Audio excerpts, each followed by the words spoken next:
Bonjour, bienvenue à la librairie Lopaïs à Draguignan. Je suis Johan et je vais vous présenter deux recommandations lecture. Alors la première recommandation lecture concerne l'ouvrage du commandant Pierre Penalba et de Abigail Penalba. Le titre de l'ouvrage étant Darknet, le voyage qui fait peur. Alors le commandant Pierre Penalba est à la tête d'un groupe de lutte contre la cybercriminalité à Nice. Et puis il a écrit d'autres ouvrages concernant justement la cybercriminalité. Donc c'est un auteur qui connaît extrêmement bien son sujet. Alors le livre est divisé en 7 grandes parties, où l'on retrouve tous les aspects négatifs liés au Darknet. Le Darknet, c'est la partie obscure de l'Internet. Alors on va y retrouver dans les 7 différents chapitres de l'ouvrage de l'escroquerie, des escroqueries différentes, de la violence, notamment les fameux tueurs à gages. On va retrouver les différents marchés noirs qui sont accessibles sur le Darknet, et enfin une dernière partie, etc. Et enfin une dernière partie qui concerne, elle, les enfants en danger. Alors, dans cet ouvrage, bien sûr, les aspects négatifs sont abordés de manière très didactique, puisque le commandant Pierre Penalba nous présente différents exemples qu'il a rencontrés dans sa vie de tous les jours. C'est ce qui rend le livre très agréable à lire, puisqu'il y a une partie, on va dire, théorique et une partie pratique. Les auteurs insistent également sur le réseau qui permet d'accéder au Darknet, le réseau Tor, et en fait, l'expérience de l'ouvrage, c'est que donc les deux auteurs se sont plongés dans le Darknet pendant un mois.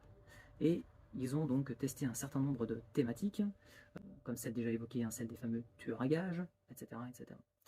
À la fin de l'ouvrage, nous avons une biographie succincte, mais qui permet d'approfondir cette thématique du Darknet.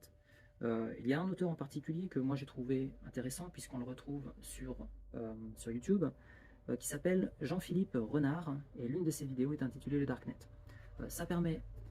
La vidéo de Jean-Philippe Renard permet de démystifier un petit peu un certain nombre de mythes du Darknet, donc il permet de contrebalancer un petit peu l'ensemble des thématiques qui apparaissent dans cet ouvrage. Par exemple, toute la partie, on va dire, des dissidents, qui n'est pas évoquée dans cet ouvrage. Donc la liberté d'expression dans un certain nombre de pays, etc. etc. Donc ça permet d'avoir un très bon complément à cet ouvrage. Donc vidéo YouTube de Jean-Philippe Renard, qui est un complément tout à fait intéressant à cet ouvrage. Alors la deuxième recommandation lecture d'aujourd'hui concerne une autrice au lieu d'un auteur, c'est Sandrine Colette, à travers deux ouvrages que moi j'ai lus très récemment. 6 fourmis blanches.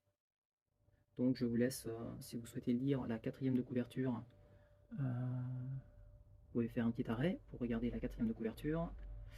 Et le tout dernier ouvrage publié par l'autrice, On était des loups, que j'ai moi-même mis en coup de cœur ici à la librairie, puisque ça peut être soit un coup de cœur, soit on peut détester l'ouvrage, puisque c'est vrai que la ponctuation, le rythme des phrases est quand même très particulier à l'autrice, et donc ça peut en rebuter beaucoup. Mais cet univers sombre de la forêt, etc., etc., est très bien retranscrit dans ces deux ouvrages. Donc voilà, deux recommandations lecture.